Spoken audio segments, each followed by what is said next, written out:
Are you worried about the SBA coming after you for fraud on the Eidl program? Well, in this video, I'm going to go over exactly what the SBA is looking for as far as fraud, how lenders are participating in that search, and some things that you can do to make sure that you're not on that list.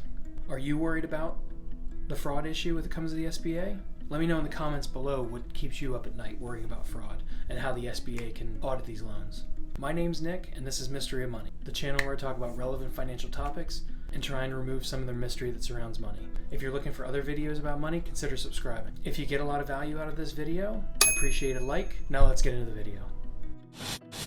What's up, everybody? Happy Monday. Hope you all had a great weekend. Last week, I was in touch with 3 of my good friends who are branch managers of different size banks, and the amount of fraud that they've seen for this program has been phenomenal. They've had several accounts opened with their banks that never had any other business relationships at all opened. In a matter of days, $10,000, $20,000, whatever is deposited in those accounts.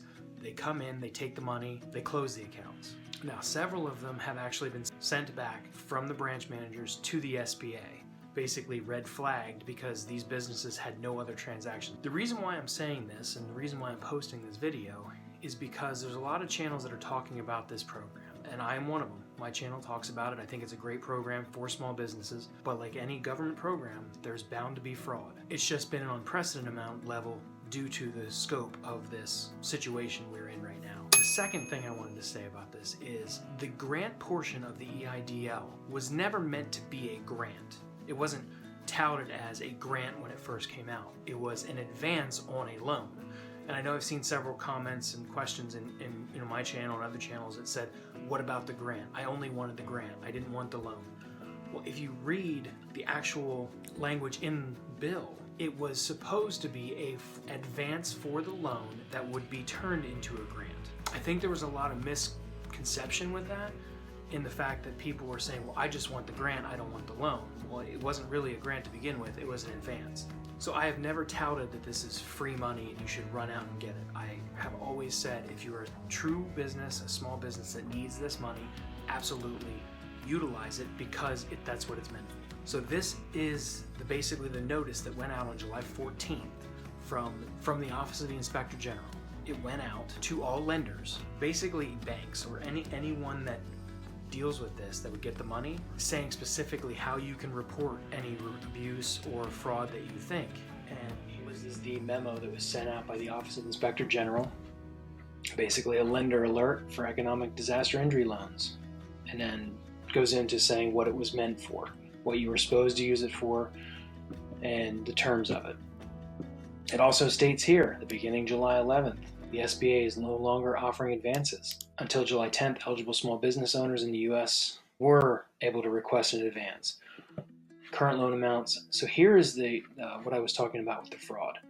If you have questions on the eligibility or need to return the money, this is how they have to do it. And here is what they can do if they suspect fraud. Fake businesses established specifically to apply for SBA assistance. That's the largest one that we've seen. Reporting inflated business and financial information. And here's the big red flag. Borrowers declining loans after the advance funds have been deposited. That's the one you want to pay attention to, because if they ever audit it and say, well, why did you need an advance, but you didn't need a loan when you applied for a loan? I've had several friends that are branch managers that they have returned the money back to the SBA. And they've had some customers that were very upset saying, where's my money and things like that. But as a bank, or lending institution or any kind of institution that are federally regulated, if they didn't report that fraud, then they can be fined. It's kind of a CYA, make sure you're covering yourself. I do not condone anyone trying to defraud the government to get free money. I legitimately think that is a bad practice. I also think you are taking funds from true businesses that are trying to survive this situation. So I guess my advice, I'm not an attorney or an accountant, but if I were one of these people that claimed I had 10 employees and I mow the neighbor's yard as my business, I may consider just having the bank send that money back and say it was a mistake, or you misrepresented yourself, or you misunderstood what you thought the program was about, because it's always better to err on the side of doing the right thing now versus later, because The SBA has all your information. When you filled that application out, you put your business EIN number, you put your social security number, you put the type of business, you put your gross revenues. When you file taxes, or eventually that's going to come back at some point. I don't know how far down the rabbit hole this is going to go as far as investigating. It's not a lot of money in the grand scheme of things, but I think that depending on the political climate and where everything goes with this and the amount of fraud, I could definitely see them reaching out to businesses, at least doing, I would say, spot checking to say, hey, I want to see your articles of incorporation. I want to see what you did business-wise. I want to see a customer list. I want to see something like that. Whether it'll come that way, I have no idea. What are your thoughts about this? Post them down in the comments. How do you think? Do you think a majority of these grants were well warranted by the recipients, or do you think there's a lot of fraud? Let me know below. Again, I'm Nick. This is Mystery of Money. Till next time, have a great day.